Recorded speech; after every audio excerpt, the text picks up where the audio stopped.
Hello दोस्तों, स्वागत है आपका अपने यूट्यूब चैनल स्टडी अड्डा के जीके के चैनल पर।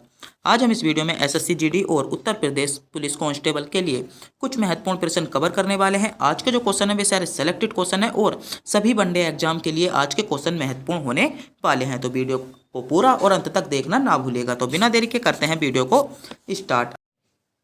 आपका अगला क्वेश्चन है, उत्तर प्रदेश पुलिस का मुख्यालय कहाँ स्थित है? उत्तर प्रदेश पुलिस का मुख्यालय कहाँ पर स्थित है? ऑप्शन है ए बरेली में, बी प्रयागराज में, सी नोएडा में या मेरठ में। तो उत्तर प्रदेश पुलिस का मुख्यालय आपका कहाँ पर स्थित है? तो उत्तर प्रदेश पुलिस का मुख्यालय जल्दी से जल्दी बताइएगा कहाँ पर स्थित है। उत्तर प्रदेश पुलिस का मुख्यालय तो कहाँ पर स्थित है? प्रयागराज। बी विकल्प आपका करेक्ट जवाब हो जाएगा। उत्तर प्रदेश पुलिस का मुख्यालय प्रयागराज में स्थित है। तो बी विकल्प आपका सही जवाब होगा। आपका अगला क्वेश्चन है, उत्तराखंड किस वर्ष अस्तित्व में आया? उत्तराखंड किस वर्ष अस्तित्व में आया? ऑप्शन है 2000 में, बी 1991 में, 2016 में या 2011 में। तो आपसे क्वेश्चन में पूछा गया है, महत्वपूर्ण क्वेश्चन है, तो जल्दी से जल्दी कमेंट बॉक्स में बताइएगा उत्तर प्रदेश किस वर्ष अस्तित्व में आया? उत्तर प्रदेश किस वर्ष अस्तित्व में आया? तो उत्तर प्रदेश आपका किस वर्ष अस्तित्व में आया था? 2000 में। तो ए विकल्प आपका सही जवाब होगा। क्या ए विकल्प आपका बिल्कुल करेक्ट जवाब हो जाता है।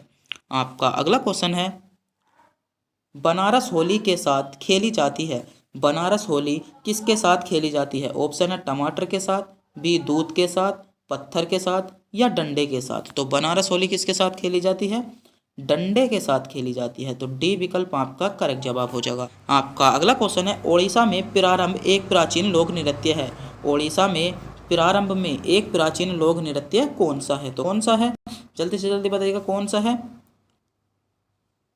धुरमुरा। क्या डी विकल्प आपका करेक्ट जवाब हो जाता है, धुमुरा।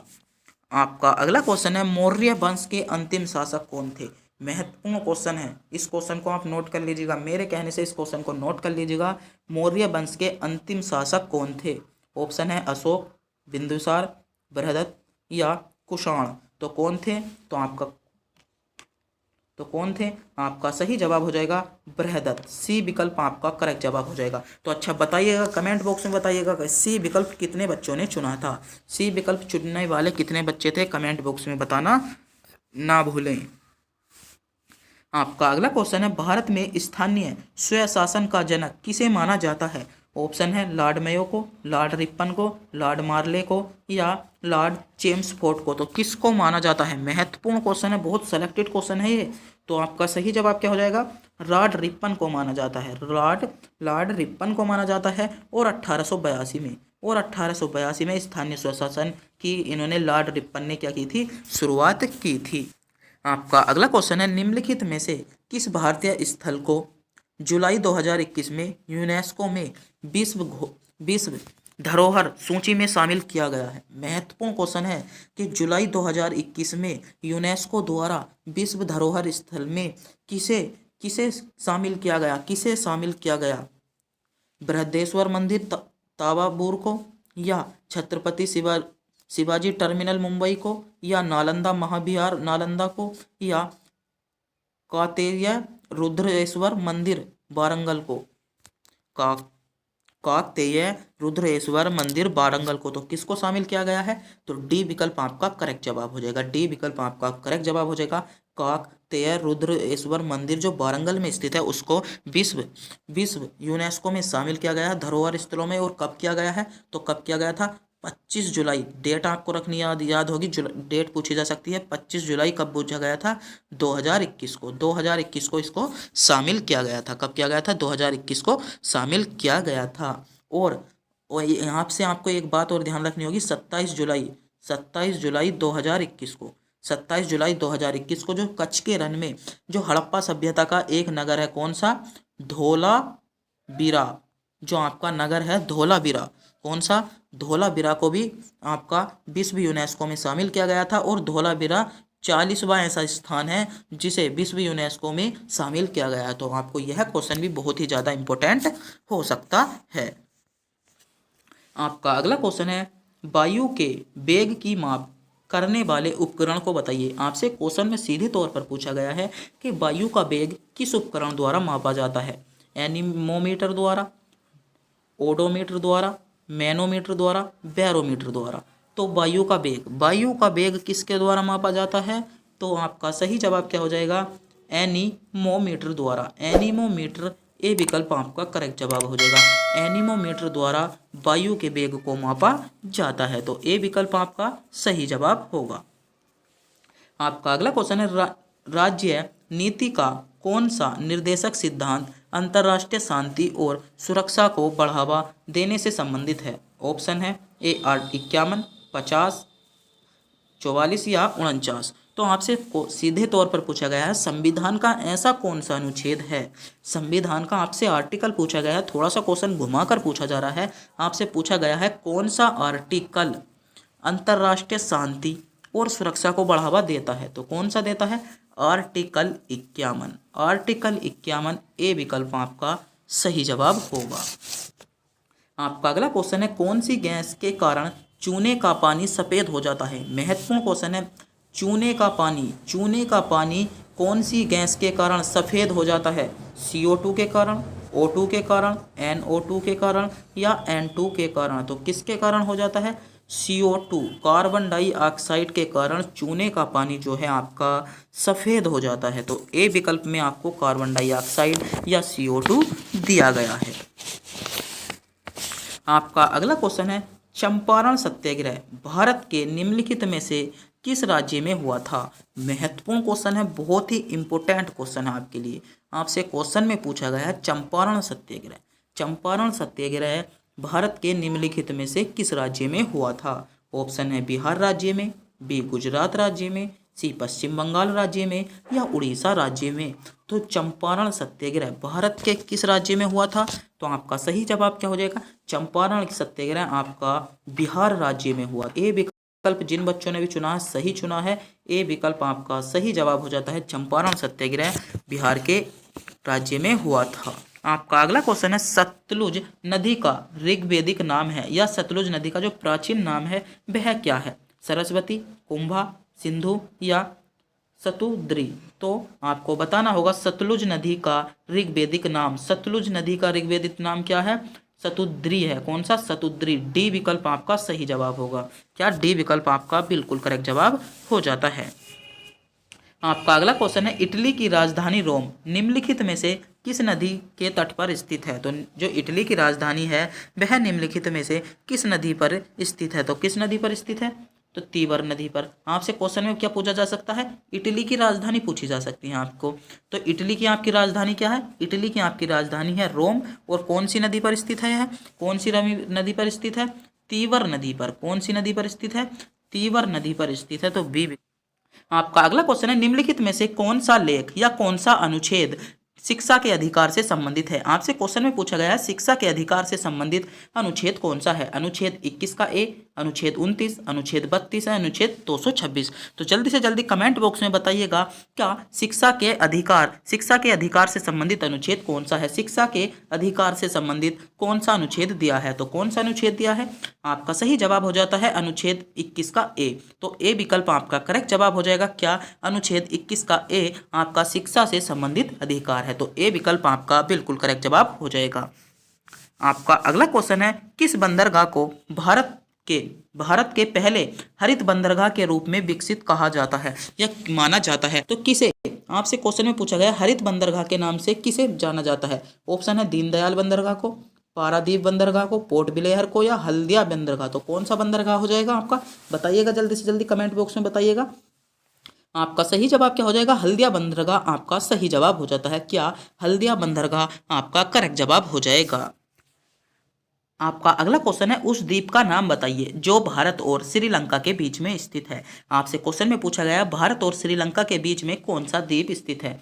आपके ऑप्शन है मांजुली द्वीप, बी कच्छा थीबू द्वीप या चोरबा द्वीप या मुनरो द्वीप। तो कौन सा द्वीप भारत और श्रीलंका के बीच है? जल्दी से जल्दी कमेंट बॉक्स में बताइएगा कौन सा द्वीप भारत और श्रीलंका के बीच में है। तो आपका सही जवाब क्या हो जाता है? कच्चा थीबू। बी विकल्प आपका सही जवाब हो जाएगा। क्या? बी विकल्प आपका करेक्ट जवाब हो जाता है। आपका अगला क्वेश्चन है भारतीय रिजर्व बैंक RBI के पहले भारतीय गवर्नर कौन थे? जो भारतीय रिजर्व RBI थी उसके पहले गवर्नर जनरल कौन थे? जल्दी से जल्दी बताइएगा। CD देशमुख, सुकुमार सेन, अमर्त्य सेन या श्री राजगोपालचारी। तो आरबीआई के, भारतीय रिजर्व बैंक के पहले गवर्नर कौन थे? कमेंट बॉक्स में बताओ जल्दी से जल्दी।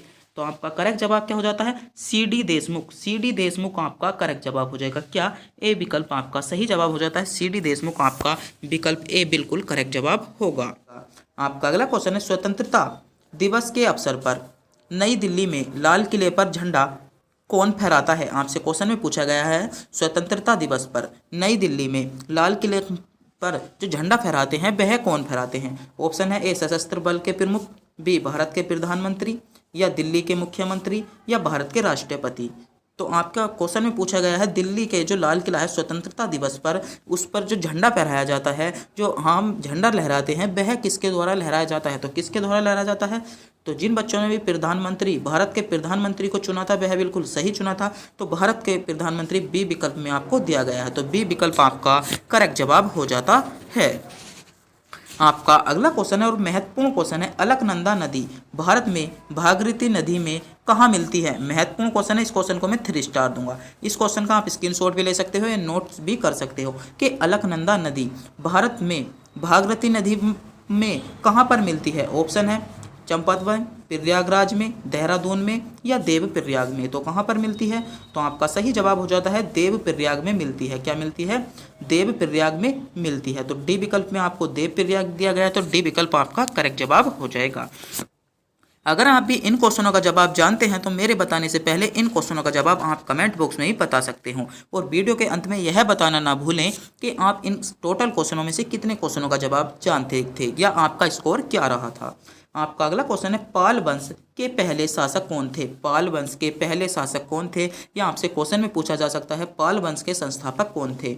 ऑप्शन है ए महेंद्रपाल, बी गोपाल, धर्मपाल, या कोई विकल्प सही नहीं है। तो आपसे क्वेश्चन में पूछा गया है, पाल वंश के संस्थापक या पाल वंश के प्रथम शासक कौन थे? महत्वपूर्ण क्वेश्चन है। तो कौन थे? तो गोपाल आपका सही जवाब हो जाएगा। तो बी विकल्प में आपको गोपाल दिया गया है। तो गोपाल आपका करेक्ट जवाब हो जाता है। आपका अगला क्वेश्चन है, निम्नलिखित में से किसने भारत के पहले नियमित व्यापार संघ संचालित किया था? तो किसने पहला व्यापार संचालित किया था? तो किसने किया था?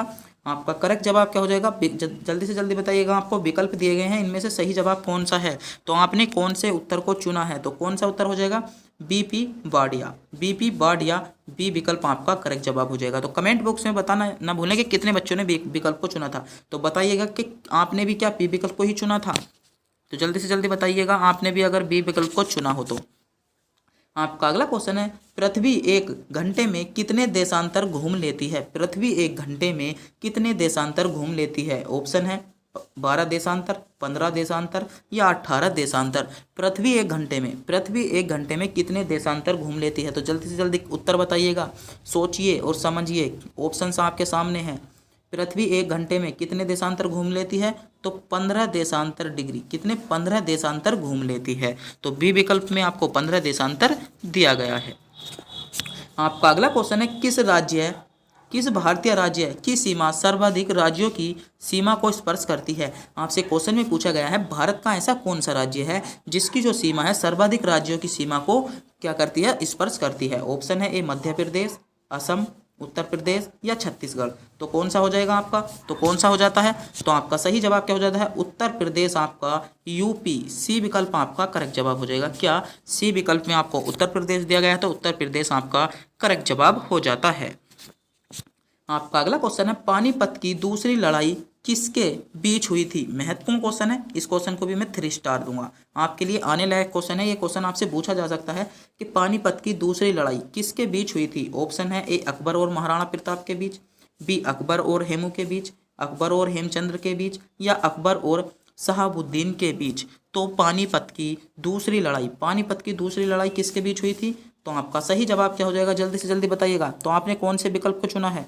तो जिन बच्चों ने भी अकबर और हेमू के बीच की लड़ाई को चुना है, विकल्प बी को चुना है, वह बिल्कुल सही चुना है। तो आपको कमेंट बॉक्स में बताना होगा कि पानीपत का द्वितीय युद्ध या पानीपत की दूसरी लड़ाई कब हुई थी? पानीपत की दूसरी लड़ाई कब हुई थी? तो इस क्वेश्चन का जवाब आपको कमेंट बॉक्स में बताना होगा, क्योंकि महत्वपूर्ण क्वेश्चन है आपके लिए। आपका अगला क्वेश्चन है, निम्नलिखित में से कौन सा महात्मा गांधी के नेतृत्व में पहला सत्याग्रह आंदोलन था? आपसे क्वेश्चन में पूछा गया महत्वपूर्ण क्वेश्चन है, बहुत ज़्यादा महत्वपूर्ण क्वेश्चन है। महात्मा गांधी के नेतृत्व में होने वाला पहला सत्याग्रह आंदोलन कौन सा था? ऑप्शन है ए चंपारण सत्याग्रह, बी अहमदाबाद सत्याग्रह, नमक सत्याग्रह आंदोलन या खेड़ा सत्याग्रह। तो महात्मा गांधी के नेतृत्व में होने वाला पहला सत्याग्रह आंदोलन कौन सा था? कौन सा था, जल्दी से जल्दी बताइएगा। तो कौन सा था?